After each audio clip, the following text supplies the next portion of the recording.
দুর্নীতি মামলার আসামি শেখ হাসিনাকে বন্দি বিনিময় চুক্তির আওতায় ভারত থেকে দেশে ফেরানো সম্ভব, এমনটা জানিয়েছেন দুদক চেয়ারম্যান আব্দুল মোমেন। বলেছেন তাকে ফেরাতে কাজ করছেন দুদক। অন্যদিকে ব্রিটিশ এমপি টিউলিপ সিদ্দিক দুদকে জিজ্ঞাসাবাদে হাজির না হয়ে আত্মপক্ষ সমর্থনের সুযোগ হারিয়েছেন। তার ব্যাপারে ইন্টারপোলের সহযোগিতা চাওয়া হবে বলে জানান তিনি। এলএমই সার্টিফাইড বিশ্বসেরা কপারে তৈরি ওয়ালটন কেবলস, যা আপনার স্থাপনাকে রাখবে সব সময় নিরাপদ। আমি বললাম দুর্নীতি করতে আসিনি, মানুষের সেবা করতে এসেছি। অভ্যুত্থানের মুখে দেশ ছেড়ে পালানোর পর একে একে বের হয়ে আসছে শেখ হাসিনার দুর্নীতির ফিরিস্তি। ইতিমধ্যে পূর্বাঞ্চলে প্লট জালিয়াতির ঘটনায় দুদকের চার্জশিট দাখিলের পর গ্রেপ্তারি পরোয়ানা জারি করে আদালত।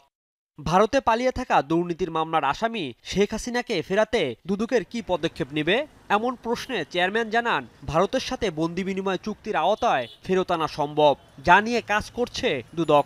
2011 সালে ভারতের সাথে আমাদের একটা এক্সট্রাডিশন ট্রিটি করা হয়েছে, স্বাক্ষরিত হয়েছে। কাজেই আমাদের হাতে আমাদের অভিযুক্ত আসামি ধরে আনার বা আনয়নের টুলসের আইনগত কোনো সমস্যা নেই।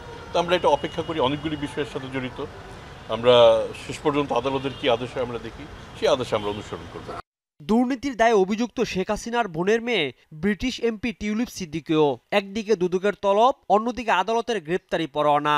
দুদক চেয়ারম্যান বলছে আইন অনুযায়ী তার ব্যাপারে ইন্টারপোলের সহযোগিতা নেওয়া হবে। আমরা স্বাভাবিকভাবে তাকে না পাই এবং তিনি যদি বিদেশি নাগরিক হন কিংবা তিনি যদি পলাতক হন, এক্ষেত্রে আমরা তাকে অ্যাবসকন্ডিংই ধরবো। তাহলে সেক্ষেত্রে আমরা ইন্টারপোলের সহায়তা নেব। সহায়তা নিয়ে সেখানে রেড নোটিশ অ্যালার্ট হবে। ইন্টারপোলের রেড নোটিশ অ্যালার্ট হওয়া মানেই না যে তাকে গ্রেপ্তার করা হবে। এটা একটা পদ্ধতি। এই পদ্ধতি সেই সরকারকে জানানো হবে। জানানোর পরে আমরা পদ্ধতিগতভাবে চেষ্টা করবো তাকে নিয়ে আসতে। এদিকে দুদকের আবেদনের প্রেক্ষিতে শেখ হাসিনার সাবেক সামরিক উপদেষ্টা তারেক সিদ্দিক ও তার পরিবারের 13 ব্যাংক হিসাব জব্দের নির্দেশ দিয়েছে আদালত।